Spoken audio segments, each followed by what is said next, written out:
సింధు ఒప్పందం రద్దు నిర్ణయాన్ని పునః సమీక్షించండి. భారత్కు పాకిస్తాన్ జనవరుల శాఖ లేఖ. తీవ్ర దుర్భిక్షం నెలకొంటుందంటూ ఆందోళన.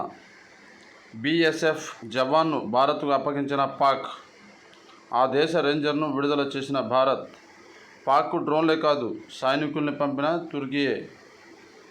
భారత్పై దాడికి ఆ దేశం సాయం. సింధూర్లో 2 తుర్కీ జవాన్ల మృతి. కిరాణా హిల్స్లో ఏం జరిగింది? అణుధార్మికత లీక్ అయ్యిందా? భారత్ పాక్ కలిసి డిన్నర్ చేయాలి. 2 దేశాల మధ్య యుద్ధాన్ని నేనే ఆపాను ట్రంప్. శత్రు డ్రోన్ల దండుపై భార్గవాస్త్రం. స్వదేశీ కౌంటర్ డ్రోన్ వ్యవస్థ పరీక్ష సక్సెస్. తెలంగాణలోని రామప్ప గుడి వద్ద మిస్ వరల్డ్ పోటీదారుల చిత్రంలో మంత్రి సీతక్క.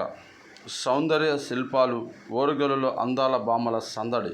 చీరకట్టు నుదుటిన బొట్టుతో తెలుగుదనం ఉట్టుపడేలా ముస్తాబు. వరంగల్ కోట, రామప్ప ఆలయం, 1000 స్తంభాల గుడి సందర్శనం. చూడండి, ఇతర దేశాలలో కూడా మన దగ్గరకు వచ్చి ఆ చీర, ఆ కట్టు, ఆ బొట్టు ఎంతో సంప్రదాయం ఉట్టుపడేలా, తెలుగుదనం ఉట్టుపడేలా ఉన్నారు. కానీ మన దగ్గర ఏం పుట్టింది? మన దగ్గర ఉన్న ఆడపిల్లలు వాళ్ళ తల్లులకి ఏం పుట్టింది? సగం సగం బట్టలు. అంటే మేము ఎక్కువ మాట్లాడకూడదు. ఇక ప్రజలందరూ చూస్తూనే ఉన్నారు. ఇక హైదరాబాద్లో అయితే ఇంకా దారుణం.